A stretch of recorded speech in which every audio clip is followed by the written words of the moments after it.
L'idée de ce webinaire, c'est bien sûr de vous donner des bonnes pratiques, des réflexions, des choses que j'ai aperçues pendant ce confinement et surtout aussi de vous donner des exemples concrets parce que c'est bien joli de donner des bonnes pratiques. Souvent, quand c'est pas concret, on a un peu de mal à se projeter. Donc voilà, ça va vraiment être le but de ce webinaire.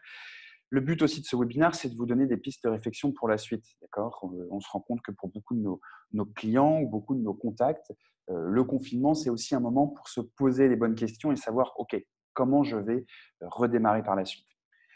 Très clairement, on a identifié 2 constats pendant cette période de confinement, hein, qui pour moi perdure encore, même si on est sur une phase de déconfinement. C'est que les entreprises, peu importe votre secteur d'activité, vous devez essayer de vous rendre indispensable.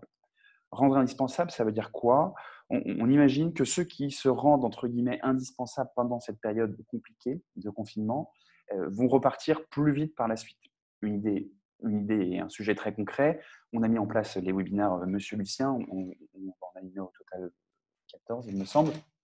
C'est évidemment d'un point de vue solidaire pour donner un peu de la connaissance à nos clients, à nos contacts, à nos prospects, et cetera. Mais vous pensez bien aussi que derrière, il y a une logique un peu business en toute transparence, en se disant, je crois qu'on a à peu près plus de 1000 participants à nos webinaires. Si on arrive à avoir un petit pourcentage de conversion derrière, ce sera évidemment aussi intéressant pour nous. D'accord? Donc l'idée par rapport à ça, évidemment, c'est de pouvoir tirer profit quand même de ce confinement en apportant du contenu pour repartir plus vite par la suite. Le deuxième constat, et on se rend compte, alors notamment pour nos clients qui sont des retailers ou qui sont des commerçants, c'est ceux qui ont une présence digitale euh, pas forcément intense, mais développée, qui s'en sortent le mieux aujourd'hui parce qu'ils ont les bons réflexes, les bonnes façons de communiquer, les bonnes innovations en termes de communication. Et on imagine que c'est eux qui déjà recommencent à repartir dans l'activité, même si leur commerce typiquement est encore fermé. Voilà pour cette petite introduction. On va pouvoir donc rentrer dans le vif du sujet.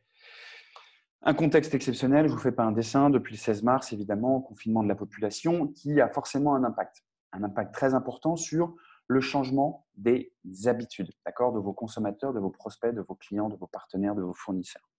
Qu'est-ce que ça veut dire, ce changement des habitudes? C'est-à-dire que quand on met en place une stratégie de communication digitale, quand on met en place un site web, on réfléchit à la cible, comment elle se connecte, est-ce qu'elle est très connectée, est-ce qu'elle se connecte par smartphone, est-ce qu'il y a des pics de fréquentation dans la journée? Évidemment, avec ce confinement, ça a bousculé un peu toutes ces habitudes, puisqu'il y a des pics de connexion sur les réseaux sociaux. On l'a vu aussi sur nos webinaires, tout simplement. On organisait de temps en temps dans l'année, on avait quelques participants, 20, trentaine. Pendant le confinement, on a fait des sessions à 90 ou 100 participants. Donc, évidemment, c'est assez différent et il y a des habitudes qui changent. Des habitudes aussi dans la réflexion, dans la consommation d'informations. On a un déconfinement donc qui est progressif, qui arrive petit à petit en fonction des zones géographiques, en fonction de votre secteur d'activité évidemment. Et bien sûr, il y a des secteurs donc plus ou moins impactés. Là aussi, je ne vous fais pas un dessin. Si vous êtes un commerçant, vous êtes peut-être en train de déconfiner et de rouvrir votre commerce avec des contraintes. Si vous êtes dans le domaine de la restauration, de l'hôtellerie, c'est encore très compliqué parce que votre activité est probablement fermée. Pareil pour l'événementiel. Si par contre vous travaillez dans le digital comme nous, voilà, on n'a pas trop de baisse d'activité pour l'instant parce qu'effectivement, on a des clients qui prennent le temps justement pour avancer dans leur réflexion de site web, de stratégie digitale, etc., etc. Donc, bien sûr, il y a des secteurs plus ou moins impactés. La première chose à faire, c'est de faire un état des lieux de vous. De vous, ça veut dire quoi? Ça veut dire quel outil aujourd'hui vous utilisez, quels outils de communication vous utilisez et quels sont ceux qui fonctionnent le mieux selon vous.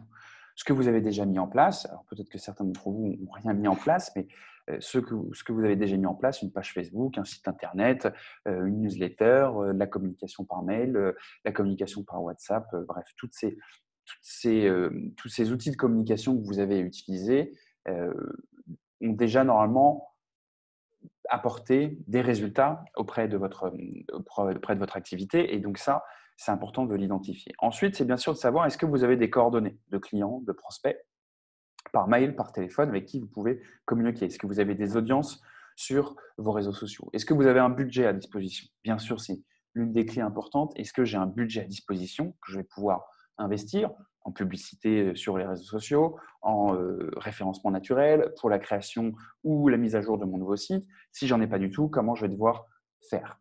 Et dans ces cas-là, c'est plutôt ce second point, c'est est-ce que j'ai du temps à mettre à profit de la formation, le développement d'une stratégie. Est-ce qu'effectivement, si je n'ai pas ce budget, est-ce qu'au moins moi j'ai du temps pour me former en autodidacte ou me faire former via des organismes de formation et dans lesquels ma formation va être prise en charge. Pardon, je suis revenu en arrière. Et bien sûr, il faut regarder ce que font vos concurrents. Alors, quand je dis concurrents, ce n'est pas uniquement.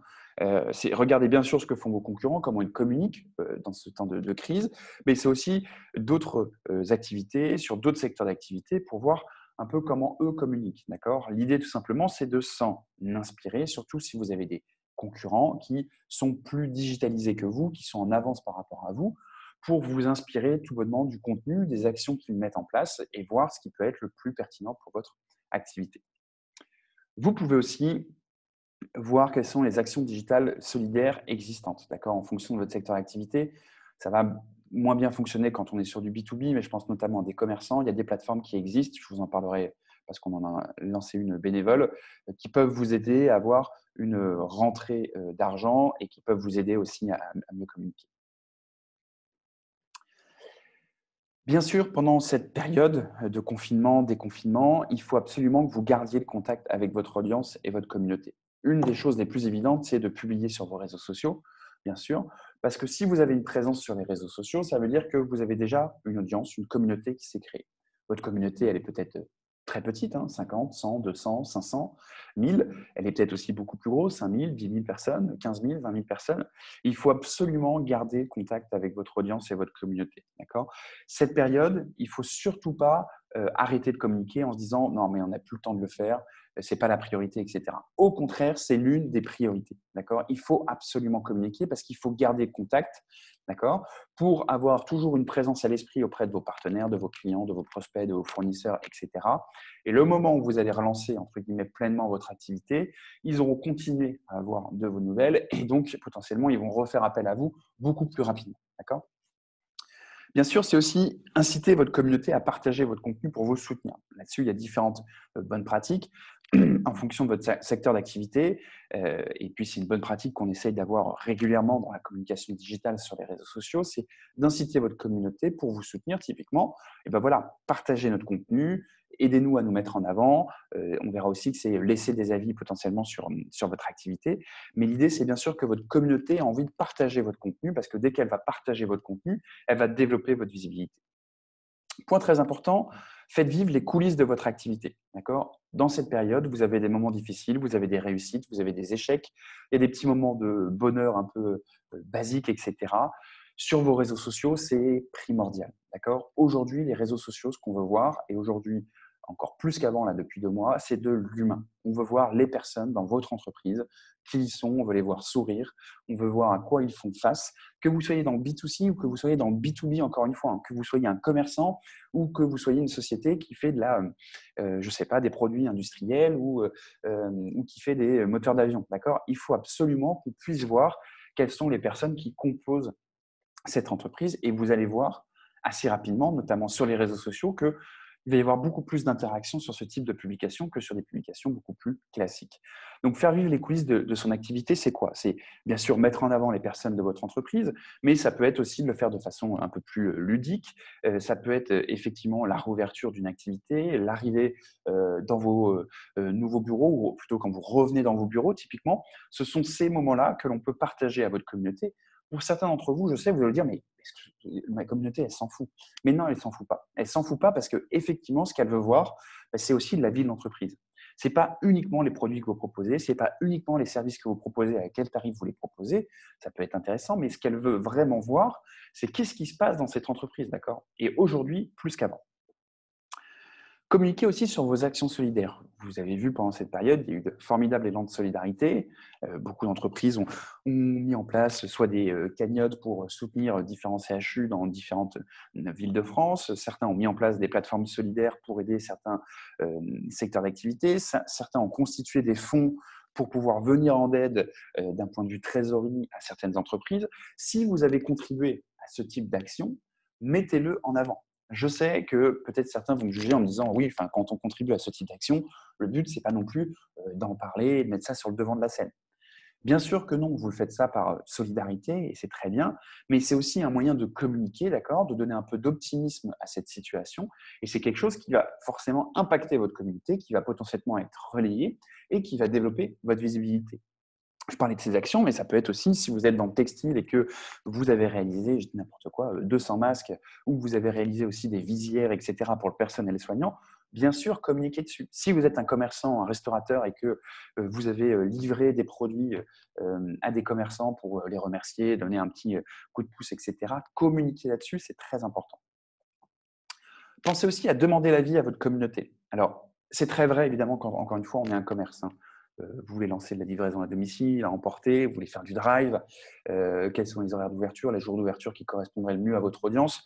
Assez facile de demander l'avis à votre communauté là-dessus. Et c'est très intéressant parce que la communauté, elle se sent impactée, bien sûr, par rapport à ça. Elle a envie de vous aider et elle a envie de soutien. Alors, Anne me dit, on l'a fait, mais difficile de le dire pendant une campagne municipale. Alors, effectivement, pendant une campagne municipale, c'est un peu compliqué si vous êtes sur une liste de communiquer sur ce type d'action, surtout si vous êtes entre deux tours et vous n'avez pas le droit de communiquer. Donc, bien sûr, là, c'est un sujet très spécifique. On pourra y revenir. Anne, si vous avez des questions à ce sujet, on a accompagné justement quelqu'un pendant sa liste électorale avant le confinement. Mais effectivement, il y a pas mal de contraintes par rapport à ça. Donc, demandez à l'avis de votre communauté, mais même si vous êtes en B2B, d'accord, vous dites, tiens, les gens sont encore pas totalement revenus au boulot, c'est clair, et encore pendant des mois, les gens vont encore être chez eux, des semaines au moins. C'est de se poser, de se dire qu'est-ce qu'on peut proposer. Qu'est-ce qu'on peut proposer comme, comme contenu, entre guillemets, à nos communautés, à nos clients, à nos prospects, et pourquoi est-ce qu'on ne leur demande pas leur avis, tout simplement. Qu'est-ce qui va vous intéresser? Ça vous intéresse quoi? D'avoir des webinaires animés par Monsieur Lucien? Ça vous intéresse tous les lundis à 10 heures d'avoir Julien Tourne de Monsieur Lucien qui répond à vos questions? Ça vous intéresse d'avoir, je ne sais pas, des exemples de cas réussis de communication sur les réseaux sociaux? Ça vous intéresse d'avoir des exemples de réalisation de sites web? Ça vous intéresse, bref, d'avoir des articles de blog, peu importe, mais posez la question potentiellement à votre audience et elle va normalement se faire un plaisir de vous répondre puisqu'elle va avoir envie justement de vous aider. Alors attention, quand je dis poser la question à votre audience, ça fonctionne aussi si vous avez une audience qui est déjà assez consistante et qui est déjà réactive. Si vous me dites que vous avez 20 personnes sur Facebook, 10 sur Instagram, que vous leur posez la question, c'est sûr que vous allez avoir très très peu de retours là-dessus. On est bien d'accord. Mais ça peut être sur les réseaux sociaux, comme ça peut être par mail aussi. Vous avez une base de données que vous pouvez exploiter par mail en disant, bah voilà, on a envie de proposer un nouveau format de contenu par rapport à ce que l'on fait. On travaille dans la métallurgie, on est cabinet d'avocats, on est une agence immobilière, on a envie de tester, on a quelques idées. Qu'est-ce qui vous intéresserait? D'accord? Poser ce type de questions, on peut le faire en temps normal de communication, mais encore plus aujourd'hui, parce que si vous avez une communauté qui est assez intéressée par vous, qui vous connaît et qui a envie de vous aider, elle va répondre à ce type de contenu. Dans cette période, il faut offrir du contenu encore plus qu'avant. L'une des stratégies digitales qu'on appelle l'inbound marketing, c'est-à-dire la création de contenu, intéressé par la création de contenu, est encore plus vrai aujourd'hui. C'est-à-dire que l'idée, c'est de proposer du contenu gratuitement. Je vous ai donné des exemples, des recettes, des conseils, des bonnes pratiques, des webinars, hein, tout simplement ce que l'on fait, c'est des contenus gratuitement. Évidemment, l'idée, c'est de récupérer une adresse email, un nom, un prénom, un numéro de téléphone pour constituer ensuite votre base de données prospect et potentiellement pouvoir ensuite apporter de nouveaux contenus et vous rendre en fait indispensable pendant cette période. Indispensable, c'est un mot voilà, qui est un peu fort évidemment, mais vous avez bien compris. L'idée, c'est que les gens aient l'habitude de voir votre contenu par mail, par newsletter, par les réseaux sociaux, par WhatsApp éventuellement, sur votre site internet, et qu'effectivement, ils consomment votre contenu, que ça soit devenu un peu une habitude. Et l'idée, bien sûr, c'est que le jour où ils ont besoin de faire appel à vous pour vos services, vos produits, etc., ils se disent, bah oui, je vais aller voir cette entreprise parce que j'ai consommé pas mal de son contenu pendant cette période de confinement, que c'était intéressant ou que j'ai appris pas mal de choses grâce à son blog, etc., etc. Autre chose, bien sûr, c'est d'impliquer vos équipes avec la production de contenu original. Alors, j'ai une question de François Olivier. L'écueil de la com pendant le Covid est de ne pas paraître opportuniste. Non. Oui, effectivement, il ne faut pas paraître opportuniste. C'est-à-dire que c'est quelque chose qui doit être un peu du bon sens, entre guillemets. D'accord? Quand monsieur Lucien, je parle de nous parce que c'est ce qui est le plus simple, on propose des webinars, ce n'est pas du tout pour paraître opportuniste. Et encore une fois, c'est ce que je disais tout à l'heure, c'est qu'il y a un côté solidaire en disant, bon, les gens sont chez eux, on va pouvoir On va pouvoir leur apporter du contenu, d'accord? Ce qu'on faisait déjà auparavant, ils vont avoir du temps et cetera. Donc potentiellement, on leur propose du contenu gratuitement. Bien sûr, quand vous vous inscrivez, nous, on récupère votre adresse email. Donc après, bien sûr, vous êtes dans potentiellement notre newsletter, vous êtes informé des nouveaux webinars. L'idée, c'est qu'en consommant 1, 2, 3, 4, 5, 6 webinars, Monsieur Lucien, c'est peut-être que dans 2 mois, 3 mois, 6 mois, 1 an, quand vous aurez un besoin en communication digitale, vous dites: «Ah, mais c'était qui déjà les webinars? Mais oui, c'était Monsieur Lucien» et je vais avoir envie de reprendre contact avec eux. Donc, bien sûr qu'il y a un côté un peu opportuniste et bien sûr qu'on défend des valeurs solidaires, etc. Et il faut continuer à le faire, il y a pas de souci. Mais il y a certaines actions aussi où vous pouvez vous dire, bah, voilà, c'est un peu donnant-donnant. C'est-à-dire qu'évidemment, tous ces webinaires, par exemple, on passe du temps à les construire, à les créer, même si le fond, on les connaît bien puisqu'on a l'habitude d'intervenir sur ce type de sujet. Mais comme on les propose, bah, bien sûr, il y a évidemment la possibilité de récupérer une adresse email pour garder les contacts et potentiellement, si un jour vous êtes intéressé, faire appel à nous. Après, ça peut être plein de choses différentes en termes de contenu. Il peut y avoir des actions qui peuvent être complètement solidaires. Je prenais un restaurant qui peut livrer gratuitement des produits à un hôpital, à des CHU. C'est complètement, à mon avis, solidaire. Maintenant, ça serait dommage de ne pas communiquer dessus. Ce n'est pas en communiquant dessus que tout de suite, vous allez avoir 15% de chiffre d'affaires en plus, loin de là. Mais ce type d'action doit être relayé parce que c'est des actions qui sont déjà positives, optimisme, et qu'il faut, à mon avis, communiquer là-dessus. Parce qu'en plus, le fait de communiquer là-dessus, ça peut donner des idées aux autres qui vont en plus contribuer à réaliser ce type d'action et c'est bénéfique pour toute la société. Et bien sûr, en parallèle, ça donne, entre guillemets, une bonne image, si je puis dire, de votre entreprise, de votre activité. Donc, impliquez vos équipes avec la production de contenu original. L'idée, tout simplement, c'est que si vous avez une petite équipe à côté de vous, cassez un peu les codes traditionnels, la façon dont vous communiquez. Il y a des situations qui se présentent à vous avec le confinement, avec le déconfinement, qui peuvent être, entre guillemets, intéressantes, d'accord, qui peuvent être assez uniques. Donc, n'hésitez pas, potentiellement, à relayer ce type de contenu, d'accord. Vous avez décidé, je ne sais pas, comme tout le monde est en home office, de dire à chaque membre de votre équipe, potentiellement de prendre une photo de lui avec son bureau et que vous relayez sur votre page Facebook. Je sais, certains d'entre vous vont me dire, mais c'est quoi l'intérêt? L'intérêt, c'est de faire vivre l'intérieur de ce qui se passe chez vous. Alors, dans certains secteurs d'activité, ça va bien fonctionner. Monsieur Lucien, c'est typiquement notre tonalité, c'est typiquement ce qu'on va faire et on sait que c'est du contenu qui fonctionne. Si vous êtes un cabinet d'avocats spécialisé dans la logistique, potentiellement, c'est peut-être moins votre tonalité, donc ce n'est pas ce type de contenu qu'il faut produire. Mais l'idée d'impliquer vos équipes en disant, bon, bah voilà, on a une situation qui est très particulière, qui va durer, qui va perdurer, qui va revenir à la normale, mais dans quelques semaines, quelques mois, croisons les doigts, potentiellement, voilà, il y a du contenu que vous pouvez créer. Si vous suivez le compte Instagram Monsieur Lucien, ça va arriver aussi sur Facebook, on a fait des petites vidéos de l'équipe, chacun chez soi, qui continue un peu une activité sportive. Donc, on me voit jouer au tennis dans mon appartement, Thomas qui fait du handball dans son appartement, Axel qui fait du basket. Voilà, un petit contenu tout basique qu'on met sur Instagram. Ça correspond à notre tonalité, c'est un contenu qui fonctionne bien, qui fait sourire les gens. On n'a pas besoin d'en faire plus. Tester des nouveaux formats de communication. L'avantage, c'est que le digital n'est pas trop… alors, j'ai une question de Corinne. Je pense que le contenu doit quand même être cohérent avec la culture d'entreprise et les codes. Tout à fait. Il faut bien sûr que ça soit cohérent. Encore une fois, je reprends mon exemple de cabinet d'avocat dans la logistique, par exemple. C'est sûr que si dans votre tonalité, vous n'avez jamais l'habitude de communiquer sur une tonalité, par exemple, je reprends le fait de communiquer sur la poursuite de nos activités sportives, ce n'est pas à ce moment-là qu'il faut le faire, c'est sûr. On est bien d'accord là-dessus. Il faut qu'il y ait une cohérence avec ce que vous faites, sinon vous allez perdre votre communauté. Mais en même temps, on peut se permettre quelque chose d'un peu différenciant, d'accord? Parce que, bien sûr, si je reprends mon cabinet d'avocat spécialisé dans la logistique, vous pouvez communiquer sur le contenu que vous avez l'habitude de communiquer, mais l'idée, tout simplement, c'est peut-être de faire plus sobre.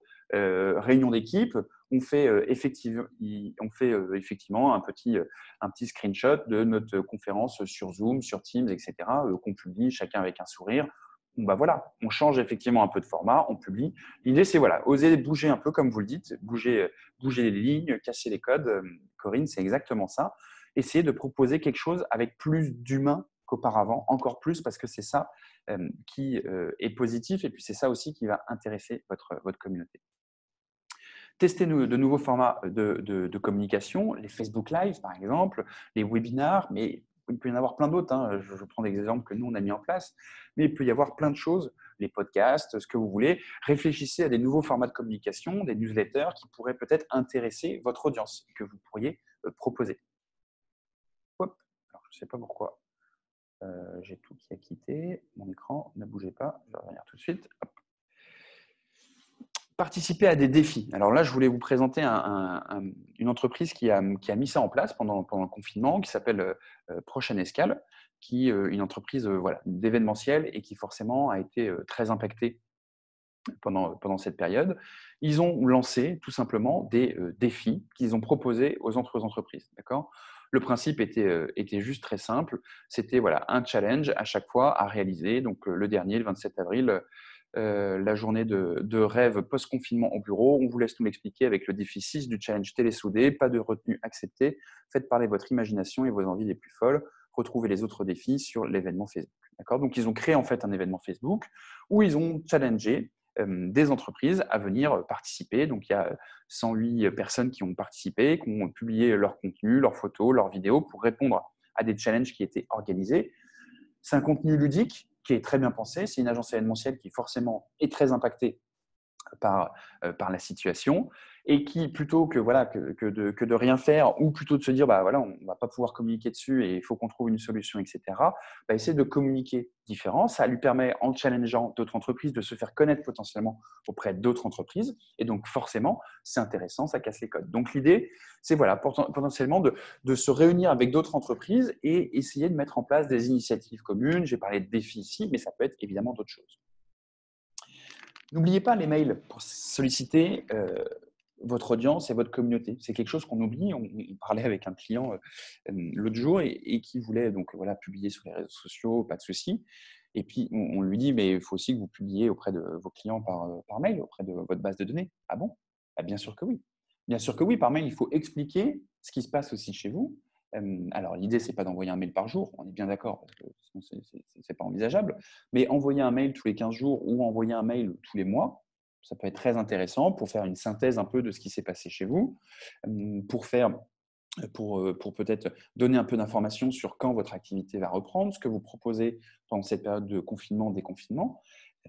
C'est d'informer effectivement votre base de données sur ce qui se passe chez vous et comment vous pouvez continuer à garder le contact. Encore une fois, la communication digitale, c'est différents moments de la journée, différents points de contact et différentes cibles. Donc, vous avez vos mails, vos newsletters, Facebook, Instagram, LinkedIn, Twitter, votre site internet, votre blog, le WhatsApp que vous utilisez pour vos clients, vos campagnes de publicité. Tout ça, ce sont des points de contact différents. Donc, il faut bien sûr penser à tous les utiliser pour véhiculer et garder contact avec votre audience. Réagissez bien sûr sur l'actualité. Je ne vous fais pas un dessin. Vous pouvez communiquer bien sûr sur l'actualité, d'accord, des nouvelles, des nouvelles actualités propres à votre secteur d'activité, des nouveaux décrets, des nouvelles législations, communiquez dessus, d'accord. Je dis n'importe quoi, vous communiquez votre activité, je dis n'importe quoi, c'est de communiquer auprès des entreprises qui travaillent dans l'événementiel. Il y a une nouvelle législation, il y a quelque chose qui est tombé. Communiquer dessus parce que si en face vous avez des agences événementielles, elles vont être ravies d'avoir des informations qui sont communiquées par vos soins. Quand si vous êtes, je dis encore une fois, je prends juste des exemples, mais il y a plein de secteurs d'activité où vous avez pour rôle aussi d'informer vos clients dans certains domaines. D'accord ? Nous, on informe par rapport à ce qui se passe dans le digital, mais le digital n'est pas très concerné par le Covid-19, entre guillemets, mais sur certains secteurs d'activité, vous pouvez vraiment informer en fonction de ce qui se passe au quotidien. Communiquez aussi donc sur votre façon de vous adapter. Vous mettez des bonnes pratiques dans votre entreprise, dans votre activité, des masques, vous mettez du plexiglas dans votre commerce, etc. Ou vous avez un grand open space et donc c'est pareil, vous avez organisé, mis en place des choses. Communiquez là-dessus. Communiquez là-dessus parce que, encore une fois, ça fait vivre les coulisses de l'entreprise, ça donne des idées à d'autres entreprises pour faire pareil que vous et donc aussi se protéger et contribuer à l'effort national. Donc tout ça, c'est vraiment intéressant de communiquer là-dessus. Et bien sûr, on garde les bonnes pratiques de la communication sur le digital, c'est-à-dire qu'on respecte la ligne éditoriale que vous avez. On a un webinaire sur le sujet comment communiquer sur les réseaux sociaux où vous retrouverez plus d'informations directement là-dessus sur notre chaîne YouTube. Privilégiez votre propre contenu, vos photos, vos vidéos, les articles que vous rédigez, même si parfois, on est bien d'accord, il faut relayer du contenu que vous avez trouvé ailleurs. Ce n'est pas un souci, mais quand vous le faites, ajoutez toujours de la valeur ajoutée à ce contenu. Vous relayez un article sur un blog spécialisé et qui semble pertinent pour votre audience, Ajoutez une valeur ajoutée. Expliquez pourquoi cet article est pertinent selon vous. Ne vous forcez pas non plus à publier chaque jour, d'accord? Il y a certaines entreprises qui vont dans l'extrême en disant il faut publier tous les jours, tous les jours. Tous les jours si c'est pertinent par rapport à votre audience, par rapport à votre secteur d'activité, évidemment. Bien sûr, on continue d'identifier les profils et les pages ou les comptes via le arrobase dans nos publications sur les réseaux sociaux. On ajoute de la valeur ajoutée sur le partage de contenu, j'en ai parlé. On demande l'avis de sa communauté, on pose des questions. On sollicite l'interaction en utilisant des emojis. Encore une fois, c'est propre à votre secteur d'activité. Et on utilise bien sûr les hashtags. Quelques exemples de communication. Je vous prends l'exemple d'un restaurant, d'une pizzeria qui communique énormément et qui communique pour moi très bien en ce moment. Pizzeria Nantes qui s'appelle Vincenzo, qui, typiquement ce que je vous disais, a fait livrer gratuitement des plats au CHU de Nantes. Voilà. Évidemment, le CHU a fait une petite photo qu'il a pu publier sur ses réseaux sociaux. Le CHU, le personnel soignant, évidemment touché par cette initiative. Le restaurant, évidemment touché par le retour du personnel soignant. Il peut mettre ça sur les réseaux sociaux. C'est un contenu tout simple à mettre en place. En parallèle de ça, il a aussi fait un jeu concours avec 1 an de pizza à gagner, une pizza par mois pendant 12 mois évidemment, où il donne la recette de la pizza réalisée, il propose aux personnes donc de réaliser leur pizza, d'envoyer les photos. Ce qui fait qu'il a relayé ensuite toutes les photos sur son Instagram avec un jeu concours qui est réalisé. C'est du contenu assez simple à mettre en place, d'accord, un jeu concours comme ça. Et bien sûr, ça fonctionne très bien. Autre exemple, cabinet de Vorsin, qui est un cabinet de courtage en assurance, qui a participé à l'initiative CHU solidaire. Donc, ils ont communiqué sur le fait qu'ils participaient à ce fonds d'urgence. Donc, ça revient un peu avec ce qu'on disait tout à l'heure. Est-ce que ce n'est pas un peu opportuniste de communiquer là-dessus? Encore une fois, ça dépend comment c'est fait. Juste le fait de dire, voilà, on s'associe à l'initiative, pour moi, c'est quelque chose de très bienveillant et je trouve qu'il n'y a aucun souci par rapport à ça. Ce qui serait évidemment malveillant, c'est potentiellement de récupérer des coordonnées par rapport aux entreprises qui participent aussi à ces initiatives pour les réutiliser dans un autre contexte. Une autre entreprise, Guest Suite aussi, qui s'est associée à cette initiative, c'est évidemment intéressant de s'associer à ce type d'initiative, comme je vous le disais.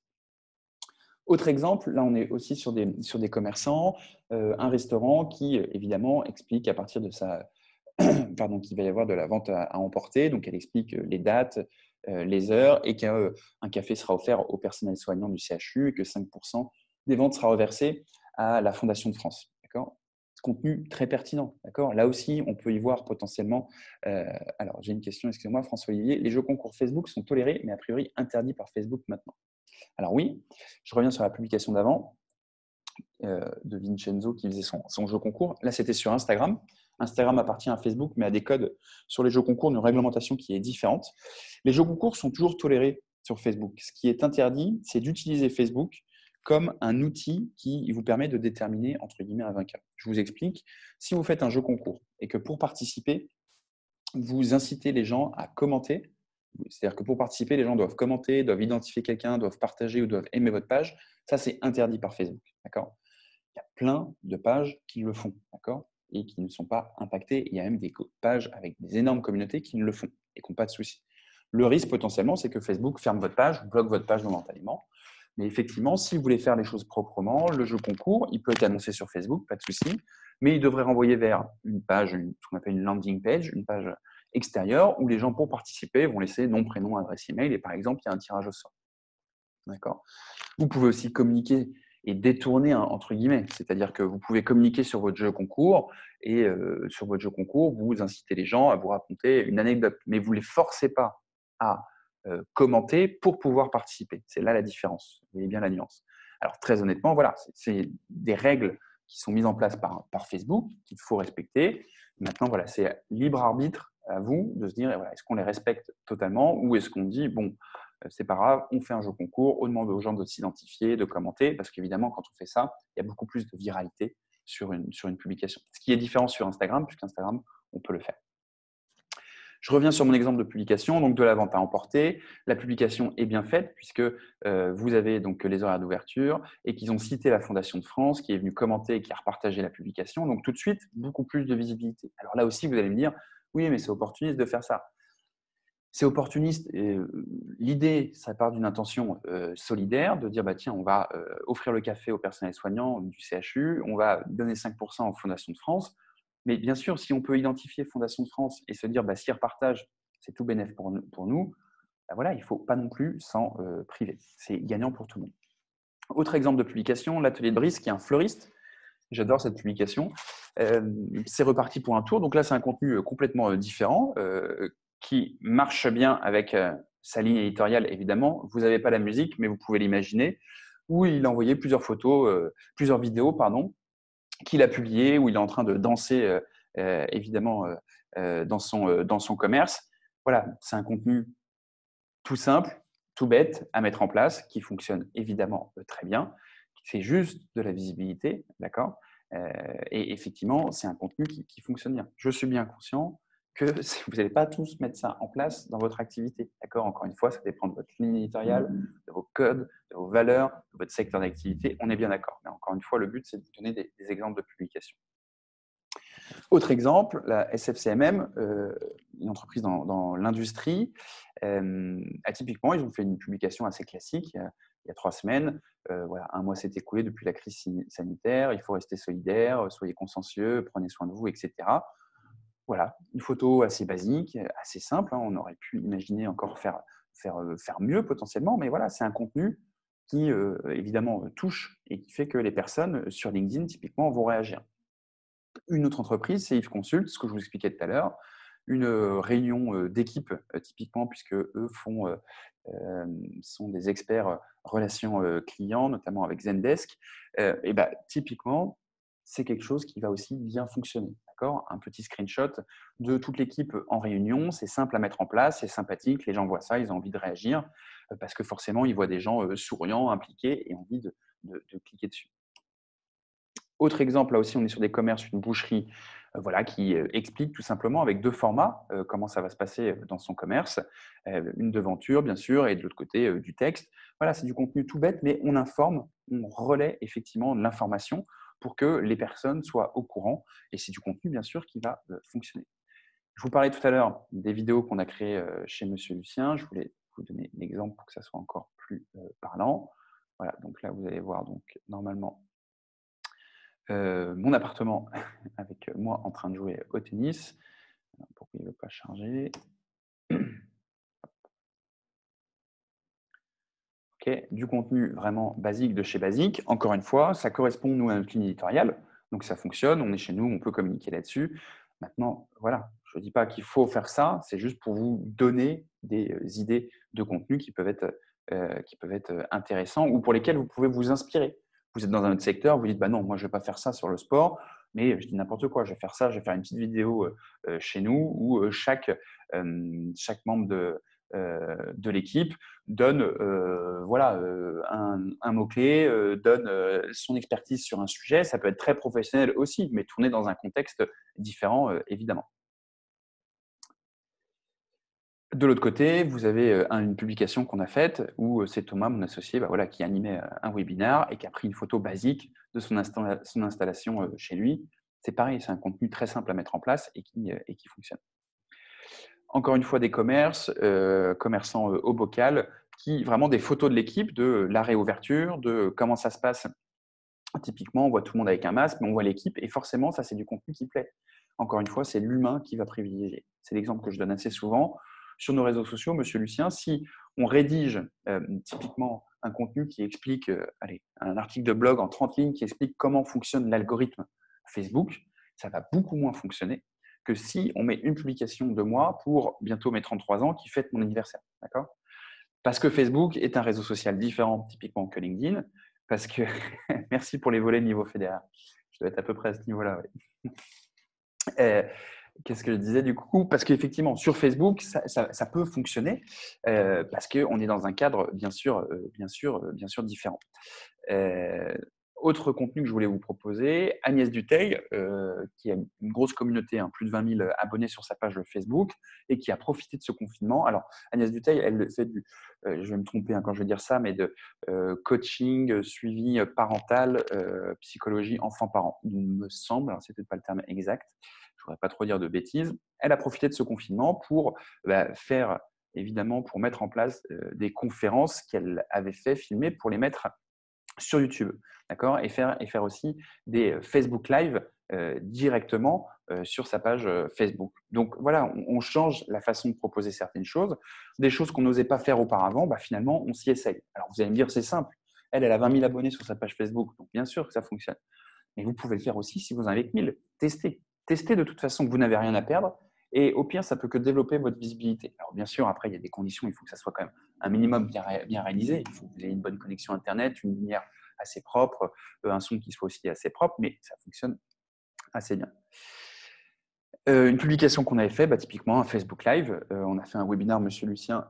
Ça n'a plutôt pas très bien marché, le Facebook Live, qui est moins efficace qu'un webinaire sur Zoom, là où on est aujourd'hui. Mais en termes de vues, bah, ça a touché 1900 personnes. Donc effectivement, c'est intéressant. 78 commentaires, donc là aussi, c'est intéressant en termes de visibilité. Voilà, je vous ai montré quelques exemples, bien sûr, de contenu. Il y en a des centaines hein, que vous pouvez retrouver, bien sûr, sur les réseaux sociaux. Donc, n'hésitez pas à aller regarder, vous inspirer de ce qui se fait. Surtout, commencez par vos concurrents et voir d'autres choses. François Olivier qui me pose une question. Le truc, c'est que pendant le Covid, les gens sont noyés par le contenu. Le zapping est encore plus fort. Attention plus faible. Attention plus faible. J'ai l'impression qu'avoir du retour est plus dur. Oui, c'est vrai.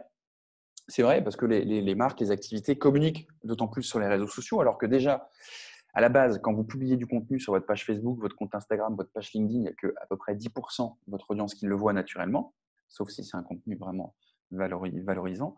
Donc, il faut casser les codes. Il faut trouver du contenu qui soit plus intéressant. Alors oui, effectivement, les gens sont noyés par le contenu parce qu'ils en voient de plus en plus, mais ils passent aussi beaucoup plus de temps sur les réseaux sociaux. Et ils voient du contenu souvent qui est beaucoup plus engageant, d'accord, beaucoup plus impactant, parce que pendant cette période, beaucoup d'entreprises mettent beaucoup plus d'humains en avant que uniquement le lien vers leur article de blog qui explique effectivement comment mettre en place un webinaire sur Zoom, d'accord, qui est intéressant, il n'y a pas de souci avec ça, mais ce qu'on a envie de voir, c'est plus de l'humain effectivement aujourd'hui, avec votre professionnalisme évidemment. Donc, bien sûr qu'il y a énormément de contenu, mais ce n'est pas une raison pour ne pas en faire. Il faut essayer de trouver justement un format, une tonalité. C'est pour ça qu'on a fait nos petites vidéos sportives. C'est pour ça qu'on essaye d'innover. D'innover, on n'a rien innové non plus. Hein, les webinaires, etc. Il y a des millions d'entreprises qui font ça avant nous, qui font ça après nous, qui font ça en même temps que nous. Mais voilà, essayez de trouver certaines choses. Et ça fonctionne aussi quand vous avez une audience. Enfin, ça fonctionne évidemment mieux quand vous avez une audience qui, par le passé, était déjà assez active et réactive. On est bien d'accord. Si vous avez une audience qui n'est pas très active dès d'habitude et que vous publiez du contenu, il va falloir un peu de temps avant qu'elle comprenne, qu'elle s'adapte à ce type de contenu. Donc, ça prend aussi du temps. Mais c'est une raison aussi pour laquelle il faut prendre la main sur vos réseaux sociaux maintenant et sur votre communication digitale pour pallier à l'avenir, pour anticiper l'avenir, parce que très clairement, bon, c'est quelque chose que je ne souhaite pas du tout, hein, avoir une deuxième vague de confinement, on est bien d'accord. Si ça devait arriver, il va falloir être à nouveau innovant sur les réseaux sociaux et même sur le futur, sans parler de deuxième vague de confinement, il va falloir aussi que les entreprises comprennent que le digital est vraiment important, hors contexte sanitaire évidemment, mais que le digital peut vraiment générer de la visibilité et peut avoir un impact très positif sur votre activité. Bien sûr, après ça, c'est important d'analyser les retombées. Euh, Pourquoi analyser les retombées? Parce que si vous communiquez et que vous lancez une bouteille d'eau à la mer, ça n'a pas forcément beaucoup d'impact. L'idée, c'est de regarder derrière, qu'est-ce qui fonctionne. Chez Monsieur Lucien, les webinars, c'est plutôt une réussite. Comme je vous le disais, on a plus de 1000 inscrits sur nos webinars. Donc, effectivement, c'est une réussite et on peut se dire, tiens, c'est du contenu qu'on pourrait refaire par la suite, potentiellement. Mais regardez les statistiques. Qu'est-ce qui génère du trafic sur le site? Qu'est-ce qui génère des prises de contact? Qu'est-ce qui génère des demandes de devis? Qu'est-ce qui génère du trafic en point de vente pour un commerce? Il y a du click and collect, ok, je vois. Quand je communique dessus, ok, je vois qu'il y a un impact. Bon, je communiquais qu'une fois par semaine. Il faudrait que je communique peut-être une fois par jour sur le fait que je propose du click and collect. Oui, mais c'est redondant. Oui, mais c'est quand même important que les gens, que votre communauté comprennent ça. Je fais un petit focus juste pour les commerces, quelque chose qui me tient à cœur pour deux raisons. J'ai une femme qui est restauratrice et parce qu'on a lancé une plateforme pour leur venir en aide. Pardon. Il y a des solutions existantes pour développer votre activité. Il y a des plateformes de bons d'achat. Là, je vous mets en avant la nôtre qui s'appelle onsevoitdemain.org. Ça permet à des commerces de se créer un compte gratuitement, de proposer des bons d'achat ou de proposer des produits que peuvent acheter leurs clients et leurs clients peuvent en profiter après la période de confinement. Il y a d'autres plateformes de bons d'achat qui existent. Peu importe celle que vous utilisez, c'est très bien. C'est même bien d'être présent sur plusieurs plateformes de bons d'achat. parce que vous allez pouvoir potentiellement toucher plusieurs cibles différentes. C'est évidemment la possibilité d'avoir un soutien en trésorerie, mais c'est aussi un soutien moral. Une plateforme comme On se voit demain et comme d'autres permettent, lorsque les gens achètent un bon d'achat, de laisser un petit mot personnalisé.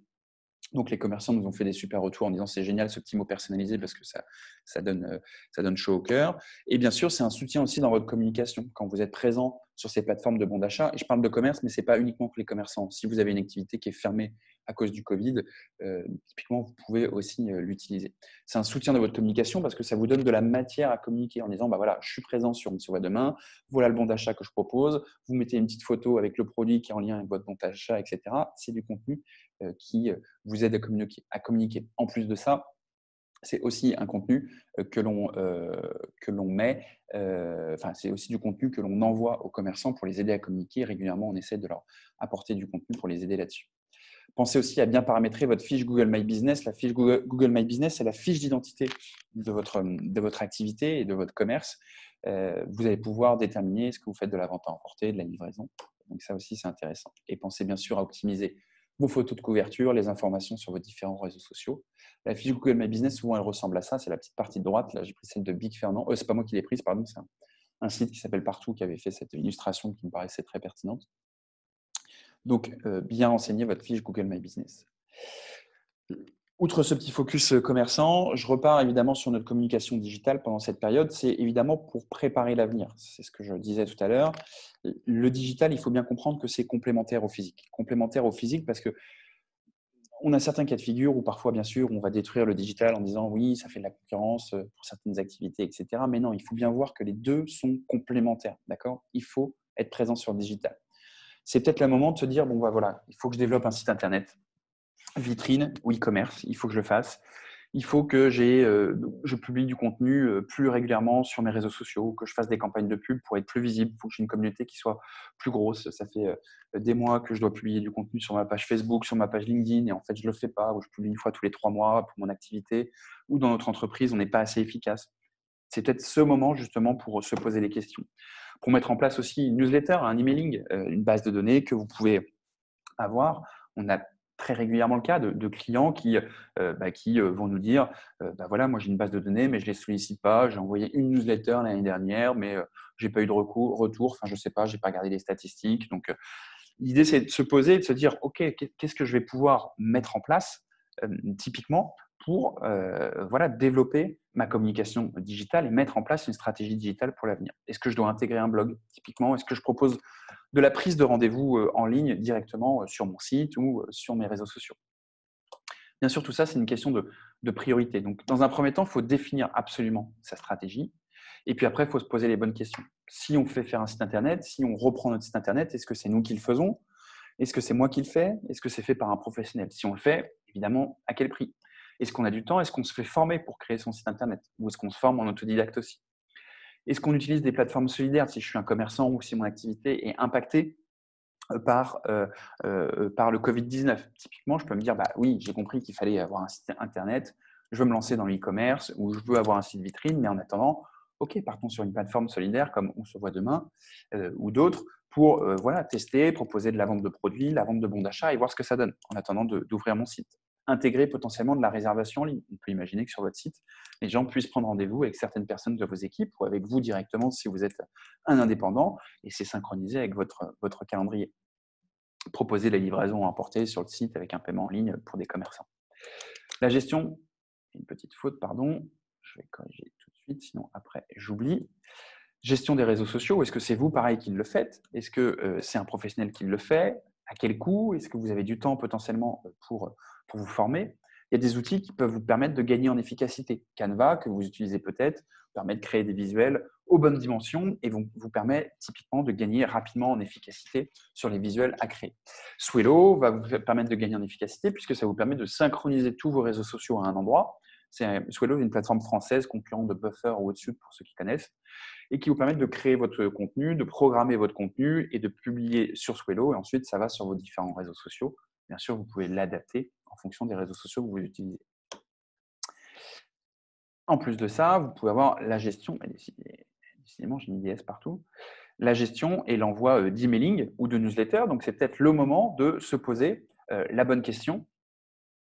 par rapport à ça, de se dire, bah, voilà, maintenant, c'est vrai que nos newsletters, il faut qu'on mette ça en place. On a une grosse base de données qu'on ne sollicite pas. OK, qu'est-ce que j'utilise comme outil? Sendinblue qui est très utilisé. Alors François Olivier utilise est-ce qu'on utilise Swello? Alors nous, on utilisait Swello. On n'utilise plus en fait de logiciel de programmation de contenu sur nos réseaux sociaux parce que c'est Thomas, mon associé, qui gère ça. Et en fait, comme on est tout le temps connecté, on le fait tout le temps en instantané. Ou alors, on utilise directement Creator Studio, mais on a utilisé Swello parce qu'on l'a recommandé à des clients, donc on voulait tester cette solution. Et donc, c'est une solution qu'on recommande, puisque quand on envoie des clients dessus, ils sont très contents et la solution est très bien faite quand vous avez besoin de publier, de programmer du contenu et vous avez même des fonctionnalités supplémentaires pour faire de la veille potentiellement. Bah, voilà, quelqu'un confirme aussi en disant que c'est une très bonne solution. Donc vraiment, c'est simple de prise en main et je vous encourage à l'utiliser. Surtout, alors je ne sais plus si c'est le cas, mais en ce moment, ils ont une version premium qui est gratuite. Avec le confinement, ils l'ont mise à disposition de tout le monde. Pour la gestion et l'envoi d'emailing, alors à défaut, il faut de la ressource, des community managers pour animer sa communauté. Alors ça, c'est un sujet que je veux bien évoquer avec vous. Effectivement, aujourd'hui, typiquement pour nos clients, il y a très peu de cas où avec le temps et l'expérience, on leur recommande que ce soit nous qui gérions leurs réseaux sociaux. Pourquoi? Parce que quand vous avez une agence qui gère vos réseaux sociaux, c'est quand même du boulot pour vous en tant que client, en tant qu'activité, parce qu'il faut quand même avoir du contenu et parce qu'on n'est pas sur place dans votre entreprise, on n'est pas avec vous au quotidien. Donc, c'est très compliqué, ça demande beaucoup de temps, donc c'est souvent assez onéreux pour les clients et les retours sont rarement là parce que les réseaux sociaux, quand je parle de publication naturelle, pas de campagne de publicité, ça prend beaucoup de temps pour créer, animer une communauté et pour développer une communauté et avoir des résultats.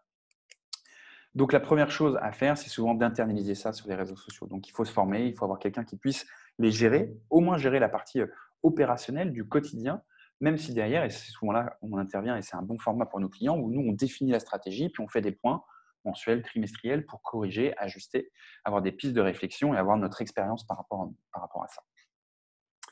Gestion et envoi d'emailing, des plateformes comme Sendinblue, encore une fois, qui est français, mais la plus connue est Mailchimp, il en existe d'autres, Mailjet, Sarbacane, qui vous permettent d'envoyer des newsletters avec une fréquence d'envoi légère, une fois par mois, une fois par semaine maximum, si vraiment vous avez un contenu très très pertinent sur un secteur d'activité très précis.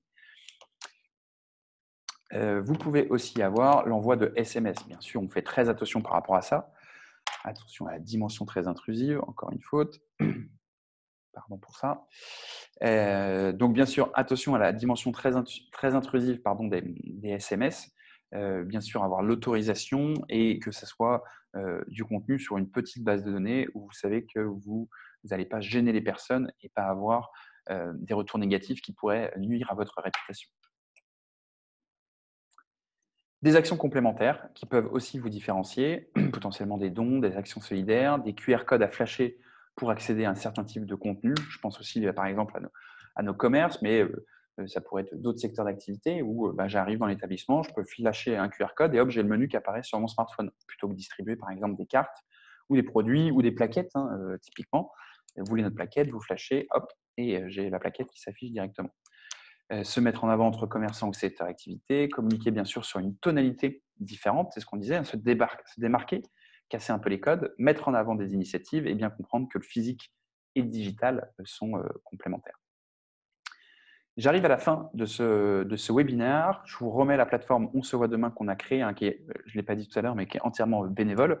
On a créé ça avec un partenaire qui s'appelle La Boîte à Donuts. Et là-dessus, vous avez une petite équipe de 7-8 bénévoles où voilà, on touche vraiment rien dessus. Donc, si vous êtes un commerçant ou si votre activité est impactée par le Covid-19, n'hésitez pas à aller dessus pour proposer soit des produits, soit des bons d'achat. Dernière petite chose, on a aussi un WhatsApp que certains connaissent peut-être, où tous les mardis, on envoie 3 actus digitales qui nous paraissent pertinentes, qui peuvent vous aider dans votre communication digitale. Donc, si ça vous intéresse, vous pouvez nous envoyer le mot-clé pizza sur le numéro de téléphone 01 79 73 41 44. Et bien sûr, vous allez recevoir donc 3 actus digitales tous les mardis. On ne fait rien d'autre de vos numéros. Si à un moment vous en avez marre, il faut nous envoyer le mot-clé litchi. Et bien sûr, si vous nous envoyez stop, on aura compris et on supprime votre numéro, il y a aucun souci. Possible de remettre slide, on se voit demain. Oui, bien sûr. Voici la slide, on se voit demain. Donc, vous pouvez vous rendre sur www.onsevoitdemain.org, nous écrire un mail si vous le souhaitez. Il y a aussi un chat directement sur le site si vous avez des questions. Donc, surtout, n'hésitez pas. Hop.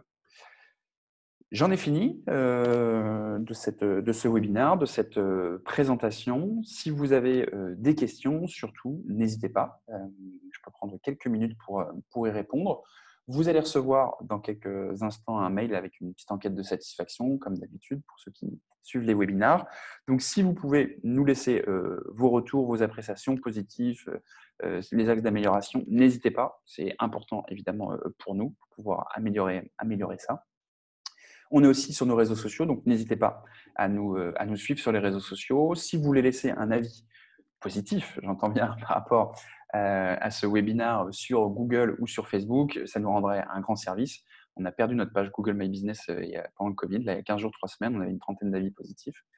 Donc voilà, assez galère pour nous. Donc voilà, si vous avez envie de nous donner un petit coup de main, n'hésitez pas à laisser un avis sur Google ou sur Facebook, ça sera avec plaisir. Encore une fois, si vous avez des questions dans les jours, dans les semaines à venir, vous pouvez m'envoyer un petit mail. C'est évidemment avec plaisir que j'y répondrai. On peut prévoir un temps d'échange aussi par téléphone, il n'y a aucun souci. Donc voilà, n'hésitez pas. La présentation n'est pas top secret, je peux évidemment la partager. Donc, il y aura un replay, bien sûr, de ce webinaire qui sera dispo sur notre chaîne YouTube. Et je vais essayer, du coup, de vous envoyer aussi la présentation. Faites-moi la demande, du coup, par mail pour que je vous envoie la présentation directement. Merci à tous pour votre participation. Bon courage à vous, prenez soin de vous. Et puis, j'espère à très bientôt avec un vrai échange physique cette fois-ci. Très bonne journée.